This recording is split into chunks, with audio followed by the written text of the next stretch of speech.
시청자 여러분 안녕하십니까? K랜 뉴스입니다. 경기도 민생특별사법경찰단이 불량 대형 식품 제조업체를 대거 단속했습니다.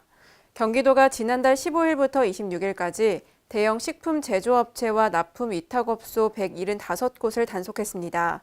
이번 단속에 적발된 업체는 22곳으로 유통기한이 경과된 원료를 사용하거나 식품 보관 기준을 위반하는 등 식품위생법을 위반한 혐의로 적발됐습니다. 경기도 관계자는 적발된 업체들을 대상으로 추가 조사한 뒤 행정처분 절차에 들어갈 예정이라고 말했습니다. 대전시가 지난 13일 여성이 일하기 좋은 기업 환경을 조성한 14개 기업을 선정했습니다. 선정된 14개 기업과 대전시는 여성 친화적 기업 인증 협약을 체결했습니다. 이들 기업은 여성 전용 휴게실과 수유 편의시설을 설치하고 임산부 업무 경감제도 운영, 출산 휴가 및 육아 휴직 대체 인력 채용 등의 노력을 기울인 기업입니다. 대전시는 여성 친화 기업의 인증 현판을 수여하고 양성평등 교육 강사 파견, 기업 환경 개선, 기업 홍보 등을 지원할 예정입니다. 인천시에서 환자가 주사를 맞고 사망하는 사건이 이어지고 있습니다. 이에 따라 인천시가 사망사고가 발생한 의료기관에 대해 긴급점검에 나섰습니다. 인천시는 해당 병원에서 의료법 위반 행위가 있는지 면밀히 검토하고 감염 원인 경로를 확인하고 있습니다. 질병관리본부도 기본 사실 확인을 통해 역학조사가 필요한지 확인해 볼 예정이라고 밝혔습니다. 충청남도가 중소기업 협동조합 대표자들과 간담회를 개최했습니다.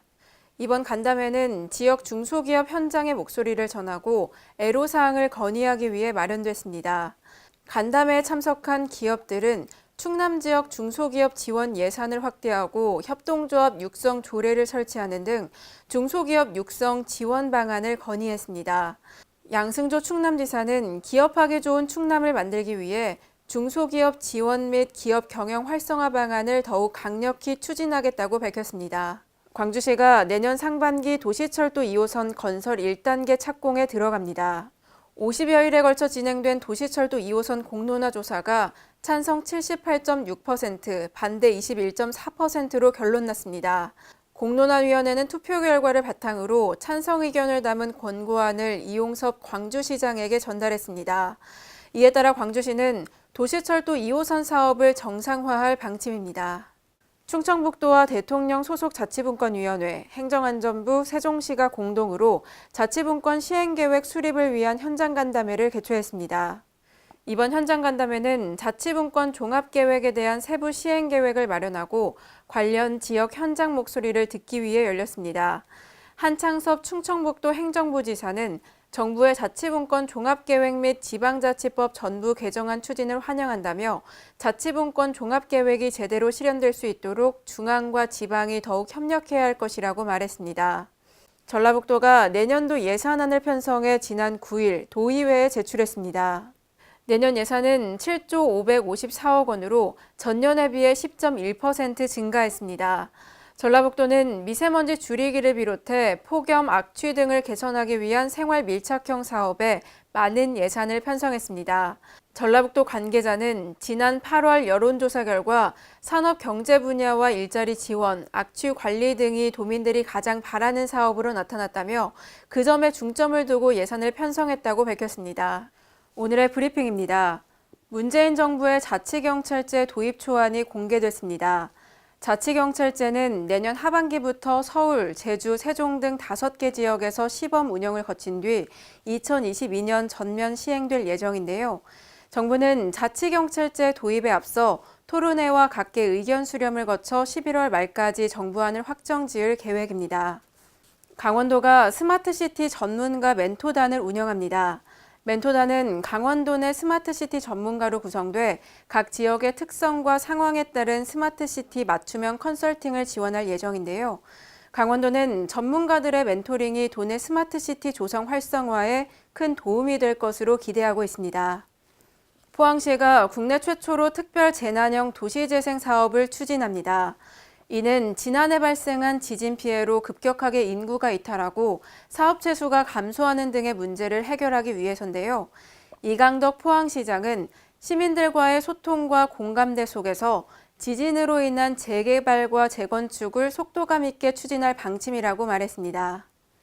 대전시가 건축 공사장 안전사고를 줄이기 위해 건축 공사장 안전사고 예방 대책을 추진합니다. 이를 위해 자치구별 3명씩 5개 점검반을 편성하고 건축 공사장 안전관리에 직접 참여해 안전관리 상태를 상시 점검할 예정입니다.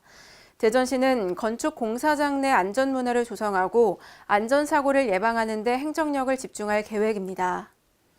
제주시가 다음 달부터 시민 원탁회의를 운영합니다. 시민 원탁회의의 첫 토론 의제는 교통 분야로 선정됐는데요. 제주도는 오는 23일까지 토론 참가자를 모집하고 테이블 토론, 의견 분류, 전체 토론, 전자투표를 거쳐 최종 토론 결과를 도출할 방침입니다. 여야가 정기국회에서 이른바 윤창호법을 신속하게 처리하기로 합의했습니다. 윤창호법은 음주운전 단속 기준과 처벌 수준을 강화하고 음주운전으로 사람을 사망에 이르게 했을 때 살인죄에 준하는 처벌을 할 수 있도록 하는 내용이 담겼는데요. 국회의장이 주재한 정례회동에서 여야 교섭단체 원내대표가 신속한 법안 통과에 합의한 만큼 윤창호법은 내일 국회 본회의 통과가 유력시됩니다. 충청남도가 수소연료전지차 보급을 확대합니다.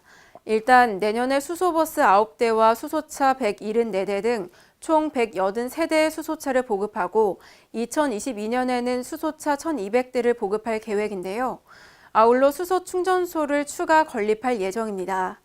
충청남도는 수소버스가 본격적으로 운행되면 대기질 개선 효과가 있을 것으로 기대하고 있습니다. 이상으로 K랜 뉴스를 마칩니다. 시청해주신 여러분 고맙습니다.